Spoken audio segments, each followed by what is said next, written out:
No, they had a school that was. People are saying this sounds so anti-black. Shut the fuck up. What are you talking about, you dumbass? Fuck you. What's anti-black about what I'm saying, you fucking freak? How dare you, idiot?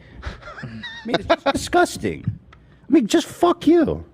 What am I saying that's anti-black? You want to make this about race so bad. It's two black men having an argument. I have not said anything about race. It's about going up and fucking committing violence in response to a light joke.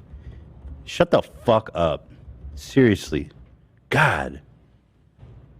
What the fuck? Stop watching my show, you moron. He's just pathetically fucking, like, you don't have to see. First, I'm someone that's very conscious about race issues and stuff. You don't have to see everything through the prism of race. This is two men. This is fucking about toxic masculinity. This is about someone who resorts to violence when they're angry. If you need to make this about race, you're a fucking loser, okay? Fuck you. Stupid ass. It's pathetic.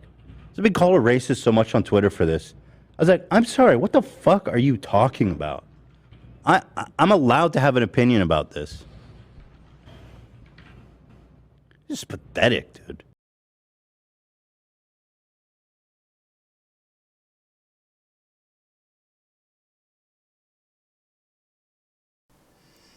Hi, I'm Connor, and welcome back to another episode of How Not to Respond When Someone Calls You Racist.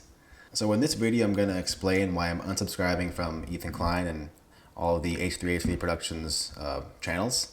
I want to start by saying that this is not the kind of video I want to make on this channel. I do not want it to be where I do takedowns of people and talk negatively about people or act like I'm better than anyone else. That is not what I want to do at all. And in my opinion, there's already way more than enough of that on YouTube, Ethan being one of those people. What I want to do is make videos that are about a bunch of different things. I want to look at tweets, just go through tweets and react to them and hopefully make a few jokes along the way. Because I don't like to focus on one thing for that long at a time, honestly. And so I just want to make what I want to listen to and what I want to watch. And this is not it. This is not what I want to be looking at. I don't like this kind of stuff. But I decided that it's more important for me to get this off my chest now and have my thoughts be time-stamped. Because I was considering waiting until my channel has more views. I want to be on the record of saying this now, and I want to get this off my chest now, whether anyone watches it or not. Because this is something really important to me. I've been a fan of Ethan's for so long. I've been a fan since the first or second Ty Lopez video. It's like one of the funniest videos I've ever seen. The one that's called The Ty Lopez Conspiracy. When it came out at the time, I was actually following Ty Lopez and watching his stuff. And because back then I was Ty Lopez's exact target audience. I was a gullible, naive, ambitious young guy. I thought I was a living god. And I'm if I just watch all the self-help stuff and read these books, then I'll be the next Steve Jobs. I'll be the world's first trillionaire. I'll be the youngest president ever. All that shit. There's a lot of guys that go through that phase, and Ty Lopez knows that. And so that is one of the funniest videos I've ever seen.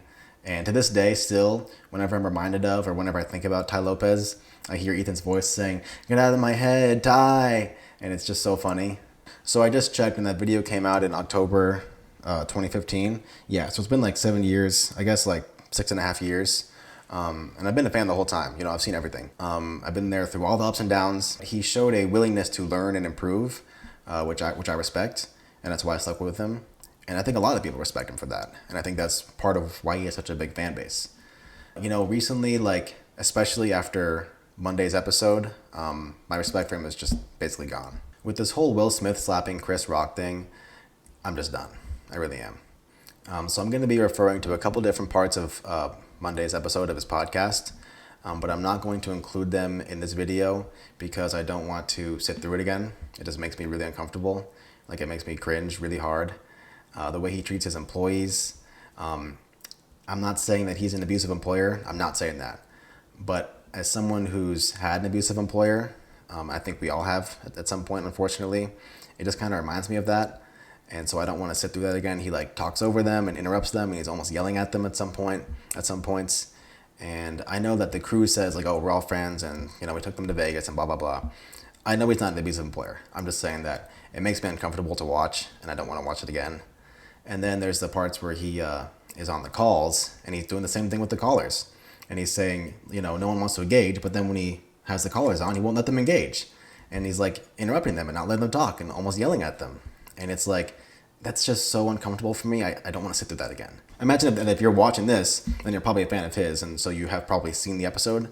So, if you want to go back through and watch it, then you do you. If not, then you're not going to see it in this video. So basically, there's 3 main reasons why I'm done. And I'm going to break them down like right now. There's the 2 things that happened, which was Ethan's initial response when he tweeted about it. And then the second thing was, that's the clip I included at the beginning. And then the third thing is basically, I think I have a better understanding now. I had like sort of an epiphany about who Ethan is as a person, and he's just not someone I want in my life anymore. And so I'm going to explain all those things basically. So the first thing was his initial reaction, which were his tweets on Sunday night. And I think it wasn't racist, but it was just a little insensitive to not acknowledge any of the nuance of the situation or any of the context. It was a situation with 3 black people, and Ethan is not black. And it would have gone a long way to just say, I realize I'm not black, but blah, blah, blah. You know what I mean? And he didn't do that. He just jumped right in with the full sense of entitlement. He could just say whatever he wanted. And that rubbed me the wrong way. And I think it rubbed other people the wrong way. Again, I'm not saying that alone was racist. I think it was a little insensitive. And his initial response wasn't even enough to push me away at all. Like I was thinking, okay, this is what white people are going to do. This is just what they do. And it doesn't really matter. It's not that big of a deal, honestly. So I didn't really care that mumuch about it. Maybe a little sad, but I was like, okay, whatever, I'll get over it. And the second thing is his response to when someone called him anti-black. And that is definitely too much for me. That is why I'm done. It was his reaction. Someone commented when he was talking, and someone commented and said, you're being anti-black. And he just went on this 2-minute long rant, this hateful tirade that of all the people I like and respect, that was by far the most disgusting thing I've ever seen. There's a lot of people out there who, I don't respect at all, who have done way worse things, obviously. But of the ones that I've genuinely considered people I want to be in my life, that I want to be listening to and having, having their input on things, that was just way too far for me. It was genuinely repulsive. And I was immediately done after that. Now, I understand why Ethan was so upset by this. Because when you're not racist, and by the way, I know he's not racist. I know Ethan is not racist, and I know that he never means to do or say racist things. But when you know that you're not, and when I think of racism in my head, I think truly evil, hateful people like Trump or Ben Shapiro or those fucking idiots that run Turning Point USA or whatever the hell it's called, or like Fox News. You know what I mean? So when someone calls you that, it's really hurtful because you're not, and you're better than those other hateful people. So it's it really stings. But when you're talking about 3 black people and someone says, hey, you're being a little anti-black, the way you respond to that shows who you really are. If you throw a huge temper tantrum and yell at them and scream at them for 2 minutes and swear and say the F word a million times and just show the most disgusting display of, hate, that is much worse. You know what I mean? That makes you such a worse person than anything you were saying in the first place. If you just stop and just ask and just say, hey, can you please explain to me what you mean by that? And then you sit and listen and don't interrupt, which Ethan, basically can't do at all. That goes a long way. That would basically eliminate any possible risk of you seeming racist in the first place. But Ethan didn't do that. What he did was what I showed you in that clip at the beginning of the video. He showed who he really is. And that's someone who's weak, who's small, who gets defensive way too easily, and who can't take criticism. And when he feels like he's being attacked, he just shuts it down, and he doesn't have the self-control or the self-awareness to stop himself. And he just tries to belittle the person who criticized him in the first place. And that brings me perfectly to my third point, which is I think I know enough about Ethan now to understand who he is to an extent that I don't want him to be in my life anymore. Now, to be clear, I'm not an expert. I'm not a psychologist. I'm not qualified to assess someone from afar and decide who they are, especially someone I've never met. So I get that. But I think that my understanding of what's going on here with him, I think that it wouldn't be that controversial. I think that most people would agree. My understanding is that he basically hates himself and he suffers from depression, And to his credit, he is in therapy and he is being treated for it.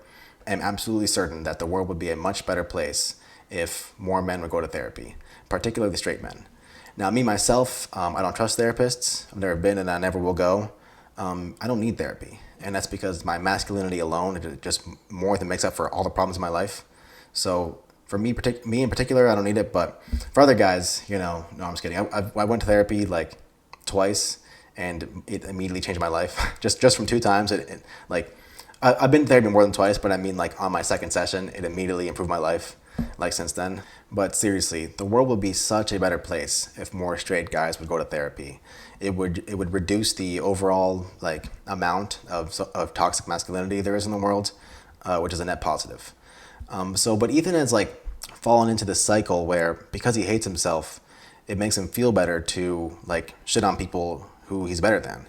And so what he does is he finds people who he is objectively better than, people who we all agree like Ethan is a much better person than X, the Ryan Kavanaughs, the Keemstars of the world, the fucking, the David Dobrik's, abusers and narcissists and manipulators and scammers and, liars.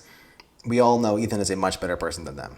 And so I think that fuels this like cycle in him where because he knows he's better than them, it makes him feel better. And so he's fallen into this trap where he's like just clinging to shitting on people. And even though he's better than them, that's not really the kind of person I want to be around, The podcast is like there's 2 or 3 per week. That's like 6, 7, 8, 9 hours per week. And they say that, you are who you spend the most time around. And by they, I mean Ty Lopez. I actually learned that from Ty Lopez, ironically. But it's true. Like the people who you spend the most time with, they have a huge influence on who you are. And so I just don't want that person, I don't want to be watching and listening to that person for 6 to 9 hours a week because that's just not something I want in my life anymore. And I feel like I've given him so many chances. There's been so many times where I was like, I don't like that, but he's clearly working on himself. He's clearly trying. I believe he is a good person and he wants to be better. But I've just given him so many chances, and I did the same fucking thing with Joe Rogan. I listened to that guy for way too long. I gave that guy way too many chances. And maybe I'm biased because I'm also a straight guy, and like straight guys, we tend to just think that all other straight guys are perfectly fine and like make excuses for them. So maybe that's what's happening, but I have to just admit it to be honest with myself and just say like, this is not what I want in my life anymore. So yeah, those are the 3 reasons why. And to be clear, I know I'm not a psychologist. I know I'm not an expert. And it's just at the point where it's like, if I'm wrong about who he is, I'm okay with it at this point. Life is short. I only have so much time to enjoy what I want to enjoy. I don't owe everyone infinite chances. It's up to me what I watch and listen to. And I think I have a pretty good idea of who Ethan is, and that's just not someone I want in my life anymore, which is really sad because I've been a fan for so long. And I'm thinking, if he were to come out and apologize and like take everything I've said, to heart and to himself and come out and apologize and say, look, what I still believe what I believe about Will Smith, but I should have been a little more sensitive. I should have just acknowledged like, I'm not black. It's about 3 black people. It's about a black woman's hair, which is, a huge part of their identity, especially, I think Jada's like in her 50s or she's 50 or something. So, I want to acknowledge that there's definitely some context here and just acknowledge that he could have gone about it a little better. I think that would go a long ways for him. And I honestly think that if he did that, then I would come back, I would consider it. But like I said, he already made a second video explicitly saying he's not sorry for anything, which blew my mind. That's why I waited to edit this video and waited to release it, because I was like, oh, maybe he's apologizing now. But of course, he just doubled down. And so I don't think that's going to happen. I don't think he's going to come out and apologize or address anything that I've talked about here. And he doesn't have to. It's his life. He's really successful. He doesn't owe the world anything either. Just like I don't owe him anything. And just to be clear, I wish him the best. No hard feelings. I mean, there are actually really hard feelings, but I do still wish him the best. Anyways, thank you for watching this video. I really appreciate it. If you liked it, then please like it. If not, then let me know in the comments. Because I guess, that will give me engagement anyways. So it's a win-win. So anyways, thank you for watching. See ya.